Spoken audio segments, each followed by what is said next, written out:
मोहतरमा ने निशानदेही की है, मैडम स्पीकर, मुकर्रम की निशानदेही की है, तो 5 मिनट के लिए घंटियां बजाई जाएं। ठीक मैडम स्पीकर, मैं इस दौरान मैं अपनी बात इस दौरान चौधरी इखलाक साहब आपको फ्लोर दिया जाता है। आपकी चूंकि रेजोल्यूशन है, रुके कानून कायदे के तहत चलता है और इस वक्त करारदाद पे बहस हो रही है। इखलाक साहब की करारदाद मौजूद है, आपको बात करें। अब 9 सीटें उनकी हो गई और जिनकी 9 थी उनकी 3 हो गई। और इसमें सबसे बड़ा जो ये पहली बार हुआ आज़ाद कश्मीर के 10 अजला में 3 मरलों में इलेक्शन हो रहे हैं और पूरे पंजाब में एक दिन में इलेक्शन हो जाते हैं, सिंध में एक दिन में इलेक्शन हो जाते हैं और पूरे पाकिस्तान में एक दिन में इलेक्शन होते हैं। लेकिन बदकिस्मती है और ये लम्हा फिक्रिया है कि हम जब PTI वालों ने बाइकाट किया तो हम ये कह रहे थे कि आपको इलेक्शन प्रोसेस से बाहर नहीं रहना चाहिए। हमें अगर ये आइडिया होता कि इस तरह के इलेक्शन होंगे तो शायद हम भी उस तरह का काम करते, लेकिन इलेक्शन के सिस्टम से बाहर होने का मतलब सियासी निज़ाम से इनकारी है। हमने इलेक्शन में गए, हमें इस तरह के खदशात भी जो है ना वो नहीं थे कि इस तरह की धांधली होगी। और ये जो इस तरह की धांधली हुई है पूरे मीरपुर डिवीजन में, और उसमें जो सबसे बड़ा जो नुकसान हुआ हमने उस वक्त भी गुजारिश की चीफ साहब को कि ये मरहला वार इलेक्शन जो है ये इलेक्शन नहीं होने चाहिए। और उन्होंने पहले मरहला में 9 सीटें जो मीरपुर से पूरी की। अब उन्होंने ये कोशिश करनी है जी कि मुजफ्फराबाद डिवीजन और पंजाब से सीटें पूरी हो जाएंगी, तो पुंछ में तो ज़रूरत नहीं है। और ये भी लम्हा फिक्रिया है कि पाकिस्तान के वज़ीर इत्तलात वो ये कहते हैं जी कि पुंछ में रावलाकोट में 6 लाख वोट पड़ा है। अब रावलाकोट पुंछ में इलेक्शन हुए ही नहीं है। आपने मीडिया में सारे लोगों ने सुना होगा कि उसने कहा जो तारड़ साहब है, अता तारड़ ने यह कहा कल मीडिया में कि रावलाकोट जो पुंछ डिवीजन है उसमें 6 लाख वोट पे। तो इस तरह की इतलात जो है पाकिस्तान की हुकूमत के पास आज़ाद कश्मीर के मतलब इस तरह की इतलात है कि वज़ीर इतलात ये कहता है जी कि पुंछ में 6 लाख वोट पड़े और फिर ये कहते हैं जी कि धांधली हुई है और वोट टर्न आउट कम है और लोग नहीं निकले। हमने जब शोर किया टर्न आउट कम है तो उन्होंने कहा जी कि 6 लाख वोट पुंछ में पड़े। और ये आज़ाद कश्मीर पीपल्स पार्टी को और चेयरमैन बिलावल भुट्टो जरदारी को याद है जी कि टर्न आउट कम है। जब पुंछ में 6 लाख वोट पड़ गए तो फिर टर्न आउट कम किधर है।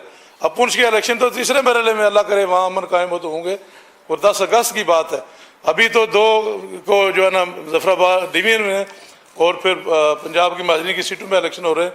तो मेरी जिम्मेदारान से ये गुजारिश है और बिलखुसूस chief election commission Azad Kashmir से ये गुजारिश है कि हमें जो खदशात थे 16 के हवाले से मैंने उनका इज़हार भी चीफ इलेक्शन कमीशन साहब के ऑफिस में जाके किया था कि हमें आपने यकीनता नहीं करवाई थी कि इंशाअल्लाह ताला फ्री एंड फेयर इलेक्शन को। मुझे तो उन्होंने छोटा भाई कहा था, आप मेरे भाई हैं छोटे, तो मुझे नहीं पता कि छोटे भाइयों के साथ बड़े भाई इस तरह का सलूक करते हैं।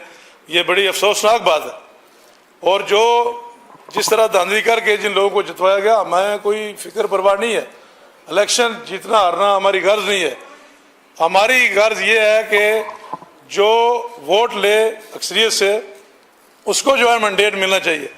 और हमने तो वहाँ पर 10 साल वज़ीर आज़म रहे सरदार सिकंदर याद मरहूम, 5 साल सदर रहे, वहाँ पर उनका बेटा वज़ीर रहा, उनका भाई वज़ीर रहा, कौंसिल के मेंबर रहे, अरबों खरबों के बजट खर्च किए, हमारे लोगों ने उनका मुकाबला किया।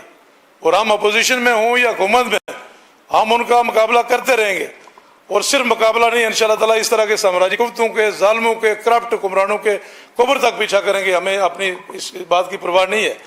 लेकिन गुजारिश ये है कि जो आज़ाद कश्मीर का मैंडेट चोरी हुआ, जो मीरपुर डिवीजन से आगाज़ हुआ, वो अभी पुंछ की तरफ उन्होंने रुख करना है और फिर जो है वो सारी मुजफ्फराबाद की तरफ, और फिर पुंछ में भी अगर अमन कायम हुआ तो मेरी ये भी गुजारिश है कि जो ट्रुथ कमीशन का मुतालबा है हमारे चेयरमैन बिलावल भुट्टो जरदारी का, वो जो उस पर कमीशन कायम किया जाए और जो पुंछ के हालात हैं उनके ठीक करने के लिए जो भी इकदाम हैं हुकूमत आज़ाद कश्मीर की तरफ से, हुकूमत पाकिस्तान की तरफ से, वो इकदाम किया जाए ताकि पुंछ में भी पुरअमन तरीके से ये। और लेकिन ये अगर इस तरह के इलेक्शन होते हैं तो मेरे ख्याल में हमें ये इलेक्शन एक तो कलअदम करार देने का मुतालबा करना चाहिए असम्बली के अंदर से और बाहर से लोगों को।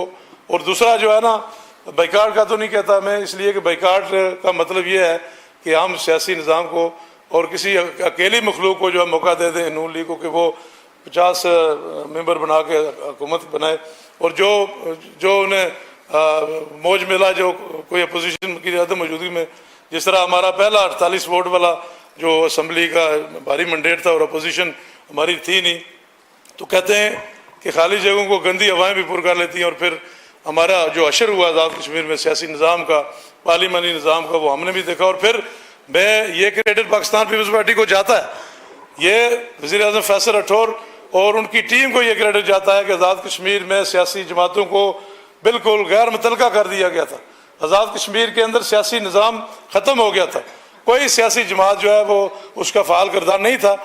तो हमारी पीपल्स पार्टी की हुकूमत रहे, इस एक जो हमारा सियासी निज़ाम है, ये मैडम हाथ खड़े कर रही हैं, ये सारी जमातें फारग थी, नून लीग भी फारग थी, PTI भी फारग थी और हम भी जो है ना फ़र्क थे। तो अल्लाह के फजल करम से पीपल्स पार्टी की हुकूमत ने अमलन ये साबित किया है, काम करके, लोगों में जाके, जलसे करके, जुलूस करके, अपना सियासी अमल जारी करके एक बार फिर आज़ाद कश्मीर के इस रियासत के खूबसूरत माहौल को बहाल किया। और ये इलेक्शन की तरफ इसलिए हम गए, अगर हमारी हुकूमत ना बनती पीपल्स पार्टी की तो शायद हम इलेक्शन की बजाय कहीं और चले जाते और यहाँ पर कोई और निज़ाम होता। तो ये क्रेडिट आपको, नून लीग वालों को, PTI वालों को, रियासत के अवाम को और जो भी देखने सुनने वाले अदारे हैं या साफ़ी हैं या जो भी मुतलकीन हैं, उनको पीपल्स पार्टी को ये क्रेडिट देना पड़ेगा। और इस क्रेडिट का मतलब ये नहीं है कि पाकिस्तान पीपल्स पार्टी का मैंडेट छीना जाए, धांधली की जाए और पंजाब पुलिस के ज़रिए जो आज़ाद कश्मीर में जो सारी चीज़ों का वारिस बना के लोगों को और लोगों का मैंडेट छीना, हम इस मैंडेट की चोरी को वापस लाएंगे। और हमारा ये मुतालबा है कि आज़ाद कश्मीर के बिरपट डिवीजन के जिन हल्कों में धांधली हुई है वहाँ पर रीपोलिंग की जाए और जहाँ पर 70+ जो है पोलिंग हुई है वहाँ पर हर सूरत रीपोलिंग की जाए। अदरवाइज हम जो है इस जाली मैंडेट जो लिया नून लीग वालों ने मिरपुर डिवीजन में, वो मुजफ्फराबाद डिवीजन में भी लेने नहीं देंगे, वो पंजाब में भी। और जहाँ से आप वो ये समझते हैं कि हमने जो है ना मिरपुर डिवीजन से 9 सीटें ले ली हैं, 9 पंजाब से ले लेंगे और 7, 8, 9 जो है मुजफ्फराबाद डिवीजन से, तो पुंछ की तो उन्हें जरूरत ही नहीं पड़ेगी, पुंछ की तो उन्हें जरूरत ही नहीं पड़ेगी, इसलिए वो तवज्जो नहीं दे रहे। तो यहाँ से ये 3 डिवीजन से नाजरीन मुजफ्फराबाद और मीरपुर से वो सीटें लेके वो कश्मीर को फतह करना चाहते हैं। हम ऐसा नहीं होने देंगे। ख्वाजा फारूक साहब, आप अपनी बारी पे बात करें, मुझे 1 मिनट और बात करूंगा, मेरी बात मुकम्मल होने दें। बड़ी मुश्किल से रोका हुए ने ख्वाजा साहब, आप फिर दोबारा शायद आ जाए, हम आप नहीं आएंगे असल में, हम कोई बात नहीं, आप तशरीफ रखें, वो गुफ्तगू कर रहे हैं, आप तशरीफ रखें प्लीज। मैं 2-3 चीजें रह गई हैं जो मैंने जिक्र करना जरूरी समझा, मैडम को भी मौका मिलेगा, आप खुल के बात करें इंशाल्लाह ताला। एक तो हमारी नाक़िस सिक्योरिटी थी, नाक़िस सिक्योरिटी, और दूसरा पंजाब पुलिस जो है जिम्मेदार है इस धांधली की।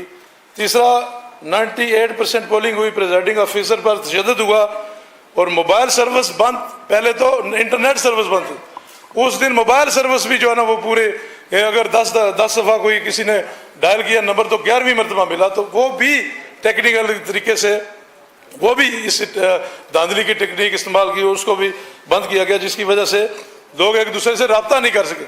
और हमारे हल्के में एक नौजवान का कत्ल इसी वजह से हुआ। तो मेरे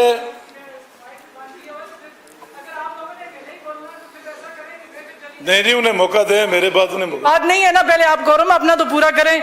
मैं आप असेंबली के कायदे इंज़बाते कार पढ़ लें। आप जिस ख्वाजा फारूक साहब की निशिस्त में तशरीफ फरमाए, वहां से आप बात नहीं कर सकते, इनका माइक बंद कर दें, बात करें जी आप। मेरी गुजारिश है मैडम, आप अपनी बारी पे बात करें तो मैं बात करें। आखिर में चूंकि हमारे चौधरी यासीन साहब ने बात करनी है,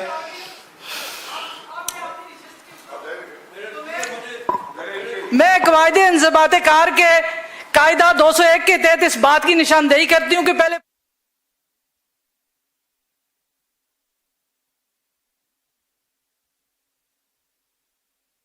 मैडम के भी इंशाल्लाह पूरा होगा और बात भी सारे करेंगे।